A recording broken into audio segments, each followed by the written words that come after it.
إن الحمد لله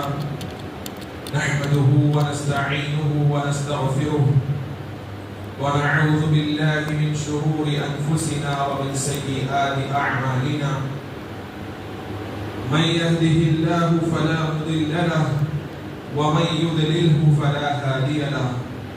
وأشهد أن لا إله إلا الله وحده لا شريك له وأشهد أن محمدا عبده ورسوله يا أيها الذين آمنوا اتقوا الله حق تقاته ولا تموتن إلا وأنتم مسلمون يا أيها الناس اتقوا ربكم الذي خلقكم من نفس واحدة وخلق منها زوجها وبث منهما رجالا كثيرا ونساء واتقوا الله الذي تساءلون به والأرحام إن الله كان عليكم رقيبا يا أيها الذين آمنوا اتقوا الله وقولوا قولا سديدا يصلح لكم أعمالكم ويغفر لكم ذنوبكم ومن يطع الله ورسوله فقد فاز فوزا عظيما أما بعد فإن خير الحديث كتاب الله وخير الهدي هدي محمد صلى الله عليه وسلم وشر الأمور محدثاتها وكل محدثة بدعة وكل بدعة ضلالة وكل ضلالة في النار وقال الله تبارك وتعالى في القرآن المجيد والسابقون الأولون من المهاجرين والأنصار والذين اتبعوهم بإحسان رضي الله عنهم ورضوا عنه وأعد لهم جنات تجري تحتها الأنهار خالدين فيها أبدا ذلك الفوز العظيم. تمام قسم کی تعریف و توصیف حمد و ثنا کبریائی بزرگی بڑائی صرف اور صرف اس اللہ وحدہ لا شریک کے لیے لائق ہے زیبا ہے جو اس تمام کائنات کا تنے تنہا خالق مالک رازق اور قادر ہے. اس نے انسان کو اسی مقصد کے لیے بنایا کہ تاکہ انسان صرف اسی کی عبادت کر سکے اور ہماری ہر قسم کی عبادتوں کا حقدار صرف اللہ رب العالمین ہے. اور بے شمار درود و سلام ہو تمام انبیاء کرام پر خصوصیت کے ساتھ ہمارے اور آپ کے پیارے نبی محمد مصطفیٰ صلی اللہ علیہ وسلم پر صلی اللہ علیہ وسلم. محترم حاضرین، اللہ رب العالمین جب کسی ایک قوم کی اصلاح اور تربیت کا ارادہ کرتا ہے تو اس قوم میں اس وقت کا سب سے بہترین انسان جو دل کے اعتبار سے سب سے اچھا ہو، جو نیت کے اعتبار سے سب سے مخلص ہو، جو کردار کے اعتبار سے سب سے اعلیٰ ہو، ایسے انسان کا انتخاب اللہ رب العالمین کرتا ہے تاکہ اسے نبی بنائے. اسی کے ساتھ ساتھ اللہ رب العالمین نبیوں کے کچھ مددگار خود حواری بھی منتخب فرماتا ہے. کبھی اللہ رب العالمین کسی نبی کی مدد اس کی بیویوں سے کرتا ہے، جیسے ابراہیم علیہ السلام کی مدد اللہ رب العالمین نے سارہ علیہ السلام اور حاجرہ علیہ السلام کے ذریعے سے کی. کبھی اللہ رب العالمین کسی نبی کی مدد ان کے بیٹے کے ذریعے سے کرتا ہے، جس طرح کہ داؤد علیہ السلام کی مدد اللہ رب العالمین نے سلیمان علیہ السلام کے ذریعے سے کی. کبھی اللہ رب العالمین کسی نبی کی مدد خود ان کے بھائی کے ذریعے سے کرتا ہے، جس طرح کہ موسیٰ علیہ السلام کی مدد اللہ رب العالمین نے ہارون علیہ السلام کے ذریعے سے کی. اسی طرح اللہ رب العالمین کسی نبی کے لیے اس وقت کے اس زمانے کے کچھ ایسے لوگوں کا انتخاب کرتا ہے جو نبیوں کے بعد اس زمانے کے نبی کے بعد سب سے اعلیٰ لوگ ہیں، سب سے معیاری لوگ ہیں. ان لوگوں کا انتخاب اللہ رب العالمین کرتا ہے کہ وہ اس نبی کے ساتھ رہے، دین کے پھیلانے میں، دین کی تبلیغ میں اس نبی کی مدد کرے. جس طرح کہ عیسیٰ علیہ السلام کے حواری تھے جس کو اللہ رب العالمین نے منتخب فرمایا تھا. اسی طرح جب اللہ رب العالمین نے محمد صلی اللہ علیہ وسلم کو آخری نبی بنایا، جن کے بعد قیامت تک کوئی نبی آنے والا نہیں ہے، ان کے ساتھیوں کا جب اللہ رب العالمین نے انتخاب کیا تو ایسی شخصیات کو سلیکٹ کیا، ایسی شخصیات کو چنا کہ پورے نبیوں کے بعد، پورے انبیاء کے بعد نیتوں میں سب سے خالص لوگ، اخلاق میں سب سے اعلیٰ لوگ، کردار کے اعتبار سے سب سے معیاری لوگوں کا اللہ رب العالمین نے اللہ کے رسول صلی اللہ علیہ وسلم کی صحبت کے لیے انتخاب فرمایا۔ محترم حاضرین، واقعہ اس طرح نہیں ہوا کہ اللہ کے رسول صلی اللہ علیہ وسلم کو نبی بنا دیا گیا اور اس وقت کے کچھ اخلاص والے لوگ اور کچھ نیک نیت والے لوگ اللہ کے رسول صلی اللہ علیہ وسلم کے ساتھ آ جڑے اور اس سفر پر روانہ ہوئے، بلکہ اللہ رب العالمین نے خود ان کا انتخاب فرمایا۔ قرآن کی وہ آیت جس میں اللہ نے فرمایا کہ وَسَلَامٌ عَلَىٰ عِبَادِهِ الَّذِينَ اصْطَفَىٰ، اور سلامتی ہو اللہ کے ان بندوں پر جن کا اللہ رب العالمین نے انتخاب فرمایا۔ عبداللہ ابن عباس رضی اللہ تعالی عنہ اس آیت کی تفسیر میں کہتے ہیں کہ ہم اصحاب رسول اللہ صلی اللہ علیہ وسلم، جن لوگوں کو اللہ رب العالمین نے چن لیا وہ لوگ اللہ کے رسول صلی اللہ علیہ وسلم کے صحابہ ہیں۔ محترم حاضرین، صحابہ کرام کی فضیلت میں ہم اور آپ یہ آیت ہمیشہ سنتے رہتے ہیں اور ہر مسلمان کو یہ آیت یاد ہونی چاہیے۔ سورہ فتح کی آیت نمبر 18 جس میں اللہ رب العالمین نے فرمایا، بلکہ سورہ فتح کی آیت نمبر 29 جس میں اللہ نے فرمایا محمد الرسول اللہ، محمد صلی اللہ علیہ وسلم اللہ کے رسول ہیں، والذین معه اشداء علی الکفار، اور وہ لوگ جو محمد صلی اللہ علیہ وسلم کے ساتھی ہیں کفار پر سخت ہیں، کافروں پر گرا گزرتے ہیں، رحماء بینہم، آپس میں ایک دوسرے کے ساتھ بہت رحم دل ہیں، رحم دلی کا معاملہ کرنے والے ہیں۔ یہاں پر اللہ رب العالمین نے صحابہ کرام کے معاملات کا ذکر فرمایا کہ وہ انسانوں کے ساتھ کس طرح کا معاملہ کرتے ہیں، کافروں پر سخت ہوتے ہیں اور مومنوں پر رحم دل ہوتے ہیں، مومنوں کے ساتھ رحم و کرم کا معاملہ کرتے ہیں، آپس میں ایک دوسرے سے محبت کرتے ہیں۔ پھر آگے اللہ رب العالمین نے صحابہ کرام اور ان کا اللہ رب العالمین کے ساتھ تعلق کیسا تھا اس کو بیان کرتے ہوئے فرمایا تراہم رکعا سجدا، آپ پاؤ گے انہیں کہ وہ رکوع کرنے والے ہوں گے، وہ سجدہ کرنے والے ہوں گے۔ یہ اللہ رب العالمین نے صحابہ کرام کا تعلق بیان فرمایا کہ اللہ رب العالمین کا تعلق ان سے کیسا ہے، کیونکہ نماز تمام بدنی عبادتوں میں سب سے اعلیٰ عبادت ہے۔ اللہ رب العالمین کو نماز بہت پسند ہے اور بندہ اللہ رب العالمین کے قریب اگر سب سے زیادہ ہوتا ہے، اقرب ما یکون العبد من ربہ وهو ساجد، کہ جب بندہ اپنے رب سے سب سے زیادہ قریب ہوتا ہے تو وہ سجدے کی حالت میں ہوتا ہے۔ صحابہ کرام کی صفت اللہ رب العالمین نے بیان فرمائی کہ رکعا سجدا، یہ لوگ نماز پڑھنے والے ہیں۔ آگے اللہ رب العالمین نے صحابہ کرام کی خالص نیت کا اعلان کرتے ہوئے فرمایا کہ ان کی نیت کتنی صاف و شفاف ہے، دنیا میں جو معاملات وہ لوگوں کے ساتھ کرتے ہیں، اللہ رب العالمین کی جو عبادت کرتے ہیں، مقصد کیا ہوتا ہے اس کے پیچھے اللہ نے فرمایا یبتغون فضلا من اللہ ورضوانا،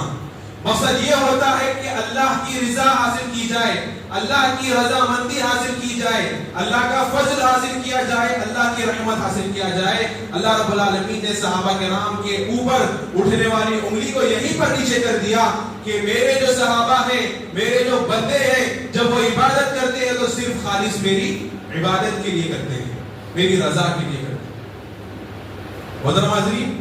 یہ ہے صحابہ کرام۔ اسی طرح آپ سورہ حشر کی آیت نمبر 9 میں دیکھیں، اللہ رب العالمین نے صحابہ کرام کی ایک اور اعلیٰ صفت کا ذکر فرمایا یؤثرون علی انفسہم ولو کان بہم خصاصہ، یؤثرون علی انفسہم، اپنے اوپر دوسروں کو فوقیت دیتے ہیں، ولو کان بہم خصاصہ، اگرچہ کہ خود کو ضرورت ہو، اگرچہ کہ خود سختی میں ہو، اگرچہ کہ خود حاجت میں ہو، لیکن فوقیت دیتے ہیں اپنے دوسرے مسلمان بھائی کو۔ اس آیت کو ہم لوگ ایک مثال کے ذریعے سے سمجھتے ہیں۔ ہم اور آپ سنتے رہتے ہیں کہ ابوبکر صدیق رضی اللہ تعالی عنہ اور عمر بن خطاب رضی اللہ تعالی عنہ خیر میں سبقت لے جانے میں ایک دوسرے سے کس طرح جستجو رکھتے تھے کہ کون آج زیادہ عمل کرے گا۔ ایک جن کا واقعہ ہے، اللہ کے رسول صلی اللہ علیہ وسلم نے تمام صحابہ کرام سے سوال کیا کہ تم لوگ اللہ کے راہ میں جو کچھ لا کے دے سکتے ہو لا کر دے دو۔ عمر بن خطاب رضی اللہ تعالی عنہ اپنے گھر کا جتنا مال ہوتا ہے اس کے دو حصے کرتے ہیں، ایک حصہ گھر والوں کے لیے چھوڑتے ہیں، ایک حصہ اللہ کے راہ میں لے کر آتے ہیں۔ اور یہ سوچ کر آتے ہیں کہ آج میں ابو بکر پر سبقت لے جاؤں. پھر اللہ کے رسول صلی اللہ علیہ وسلم عمر ابن خطاب رضی اللہ تعالیٰ عنہ سے سوال کرتے ہیں اے عمر تم کیا لے کر آئے ہو اللہ اور اس کے رسول کے لیے؟ فرماتے ہیں کہ اللہ کے رسول صلی اللہ علیہ وسلم میں نے مال کے 2 حصے کیے، ایک حصہ اپنے گھر والوں کو چھوڑ دیا اور ایک حصہ آپ کی خدمت میں لے کر حاضر ہوا. پھر اللہ کے رسول صلی اللہ علیہ وسلم ابو بکر صدیق رضی اللہ تعالیٰ عنہ سے سوال کرتے ہیں کہ ابو بکر صدیق آپ اللہ کی راہ میں کیا لے کر آئے ہیں؟ کہتے ہیں کہ گھر میں جو کچھ میسر تھا سب کچھ لے کر آیا ہوں، گھر میں صرف اللہ اور اس کے رسول کو چھوڑ کر آیا. یہ صحابہ کرام کا تقویٰ تھا، یہ صحابہ کرام کی عاجزی، انکساری، اللہ رب العالمین کی عبادت کا جذبہ تھا. آج آپ دیکھیے کہ ایک بھائی جو اپنے باپ کی طرف سے ملنے والی وراثت میں دوسرے بھائی کو محروم کرنے کی کوشش میں لگا ہوتا ہے، جب اللہ کے رسول صلی اللہ علیہ وسلم نے صحابہ کے درمیان مواخات کی، ایک دوسرے کو بھائی بنایا جو مہاجر اور انصار کو، تو اپنے کاروبار کے ساتھ ساتھ اپنی جائیداد کے ساتھ ساتھ ایک صحابی تو جن کی 2 بیویاں ہوتی ہیں دوسرے صحابی کو کہتے ہیں کہ میری 2 بیویاں ہیں، آپ جو پسند آتی ہے انہیں لے لیں، میں ان کو طلاق دے دوں گا، پھر آپ ان سے نکاح کر لیں. اور یہ واقعہ پردے کا حکم نازل ہونے سے پہلے کا. محترم حاضرین، یہ صحابہ کرام ہیں جن کی فضیلت اگر بیان کرنے بیٹھ جائیں تو خطبے نہیں بس ہوں گے، اگر جن کے فضائل بیان کرنے بیٹھ جائیں تو کتابوں کے ورق کم پڑ جائیں گے. یہ وہ صحابہ ہیں جن کے ایمان کے معیار کو اللہ رب العالمین نے قبول فرمایا. سورہ بقرہ میں اللہ رب العالمین نے فرمایا آمنو کما آمن الناس، اس طرح ایمان لاؤ جس طرح لوگ ایمان لائے. کون ہے وہ لوگ جس کا اللہ رب العالمین نے حکم دیا کہ ان لوگوں کی طرح ایمان لائے؟ صحابہ کرام ہیں. سورہ بقرہ میں اور ایک جگہ اللہ رب العالمین نے فرمایا فَإِنْ آمَنُوا بِمِثْلِ مَا آمَنْتُمْ بِهِ فَقَدِ اهْتَدَوْا. اے صحابہ کرام اگر یہ لوگ آپ کے ایمان لانے کی طرح ایمان لائے تو لوگ ہدایت یافتہ. محترم حاضرین، صحابہ کرام کیونکہ انسان تھے، بشری تقاضے کے لحاظ سے ان سے بھی غلطیاں ہوئی. ہم لوگ اس کا اعتراف کرتے ہیں کہ صحابہ کرام سے بھی اجتہادی غلطیاں ہوئی، لیکن ہمارا ان کے لحاظ سے ان کے تعلق سے موقف کیا ہونا چاہیے؟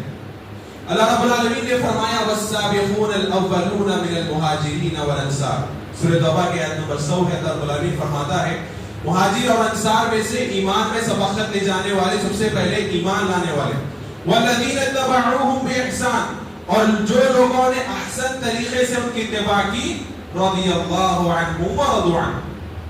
اللہ ان سے راضی ہو گیا اور وہ اللہ سے راضی ہو. اسی طرح سورہ فتح کی آیت نمبر 18 میں اللہ نے فرمایا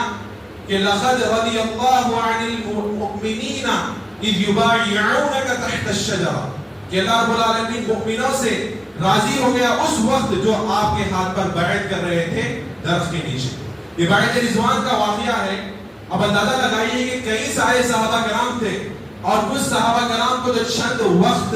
کچھ گھڑیاں گزارنے کا اللہ کے رسول صلی اللہ علیہ وسلم کی صحبت میں موقع ملا، لیکن اتنا ہی وقت کافی ہے کہ وہ اللہ کے صحابی کہلائیں اور اللہ رب العالمین ان کی مغفرت فرمائے. محترم حاضرین، لیکن آج ہم لوگ دیکھتے ہیں کہ ایک مسلمان صحابہ کرام کے اوپر انگلی اٹھاتا ہے، ان کے کردار کو داغدار کرنے کی کوشش کرتا ہے، صحابہ کرام پر تہمتیں لگاتا ہے کہ یہ انسان کے لیے مناسب ہے کہ صحابہ کرام کے اوپر انگلی اٹھائے جن سے اللہ رب العالمین راضی ہو گیا، جن سے اللہ رب العالمین نے وعدہ کیا کہ ان کے لیے جنت ہے وہ اجر عظیمہ، ان کے لیے مغفرت ہے اور بہت بڑا اجر ہے، جن سے اللہ نے وعدہ کر رکھا ہے اور جن سے اللہ راضی ہو گیا. اگر ہم ان سے راضی نہ بھی ہو تو انہیں کچھ فرق پڑنے والا نہیں ہے، لیکن فرق ہمارے ایمان کا، ہمارے عقیدے کا پڑے گا کہ صحابہ کرام پر اگر کوئی شخص انگلی اٹھاتا ہے تو وہ صرف صحابہ کرام پر انگلی نہیں اٹھاتا، بلکہ وہ اپنی پڑھی ہوئی زندگی کی ہر نماز پر انگلی اٹھاتا ہے، اپنے رکھے ہوئے ہر روزے پر انگلی اٹھاتا ہے، اپنے صدقہ کیے ہوئے ہر ایک روپیے پر انگلی اٹھاتا ہے، اپنے کیے ہوئے عمرہ پر انگلی اٹھاتا ہے، اپنے کیے ہوئے حج پر انگلی اٹھاتا ہے، یہاں تک کہ قرآن مجید پر بھی انگلی اٹھاتا ہے. کیوں؟ وہ کون لوگ تھے جنہوں نے ہم تک دین کو پہنچایا؟ صحیح احادیث کی آپ سندیں دیکھ لیں، ان کی زنجیریں دیکھ لے. جب اللہ کے رسول صلی اللہ علیہ وسلم تک پہنچتی ہیں تو سب سے آخری کڑی جو ہے صحابہ کرام. اللہ کے رسول صلی اللہ علیہ وسلم کی طرف سے سب سے پہلی کڑی جو ہے صحابہ کرام. یہی وہ صحابہ ہیں جنہوں نے دین کو صداقت کے ساتھ، عدالت کے ساتھ، اللہ رب العالمین کے عبادت کی نیت کے ساتھ تمام مسلمانوں تک ایمانداری کے ذریعے سے پہنچایا. قرآن کو اللہ رب العالمین نے صحابہ کے ذریعے تواتر کے ساتھ تمام مسلمانوں تک پہنچایا. آج ہم اور آپ جو قرآن کو پڑھ رہے ہیں، سب سے پہلے تو اللہ رب العالمین نے اس کی حفاظت کی ذمہ داری لے لی، لیکن صحابہ کرام ہی وہ شخصیات تھے جنہوں نے بھرپور امانت داری کے ساتھ جنریشن پر جنریشن، نسل در نسل جو ہے اس کو روایت کرتے ہوئے لوگوں تک پہنچایا. محترم حاضرین، خاص طور پر اللہ کے رسول صلی اللہ علیہ وسلم صحابہ کے تعلق سے فرماتے ہیں، صحیح بخاری اور مسلم دونوں میں حدیث موجود ہے. ابو سعید خدری رضی اللہ تعالی عنہ راوی حدیث سے فرماتے ہیں کہ اللہ کے رسول صلی اللہ علیہ وسلم نے فرمایا، لا تسبوا اصحابی، لا تسبوا اصحابی، میرے صحابہ کو برا بلا مت کہو. فوالذی نفسی بیدہ، اس ذات کی قسم جس کے ہاتھ میں میری جان ہے، لو ان احدکم انفق مثل احد ذهبا، اگر تم میں سے کوئی احد پہاڑ کے برابر بھی سونا خرچ کر دے، ما بلغ مد احدهم ولا نصیفا، نہ صحابہ کرام کے خرچ کیے ہوئے ایک مٹھی کے برابر پہنچ سکتا ہے اور نہ ہی ان کی آدھی مٹھی کے برابر پہنچ سکتا ہے. یہ وہ صحابہ ہیں جن کے تعلق سے اللہ کے رسول صلی اللہ علیہ وسلم نے فرمایا. صحیح مسلم کی حدیث ہے، ابو موسیٰ اشعری رضی اللہ تعالیٰ عنہ فرماتے ہیں کہ اصحابی امنۃ لامتی، کہ میرے صحابہ میری امت کے لیے امان ہیں، میری امت کے لیے امن ہے. اسی طرح اور ایک حدیث ہمیں ملتی ہے جو صحیح بخاری اور مسلم دونوں میں موجود ہے. اس کے راوی حدیث عبداللہ بن مسعود رضی اللہ تعالیٰ عنہ، اللہ کے رسول صلی اللہ علیہ وسلم فرماتے ہیں کہ جو لوگ میرے بعد میں زندہ رہیں گے آخری وقت میں، وہ لوگ بہت سارا اختلاف دیکھیں گے، لیکن ان اختلاف سے بچنے کا حل کیا ہوگا؟ اللہ کے رسول صلی اللہ علیہ وسلم نے فرمایا، علیکم بسنتی وسنت الخلفاء الراشدین المہدیین، تم لوگ لازم پکڑو میرے طریقے کو اور میرے جو خلفاء راشدین تھے ان کی سنت کو تم لازم پکڑو. عضوا علیہا بالنواجذ، اپنے داڑوں سے اس کو مضبوطی سے تھام لو. اب دیکھیے، آج ہر فرقے کے پاس اپنی ایک دلیل قرآن کی طرف سے، ہر فرقہ ہر آیت کی جو ہے نا قرآن کی اپنی سمجھ کے ذریعے سے تفسیر کرتا ہے، لیکن صحیح تفسیر کس کی ہے؟ اگر اس آیت پر اختلاف کو ختم کرنا ہے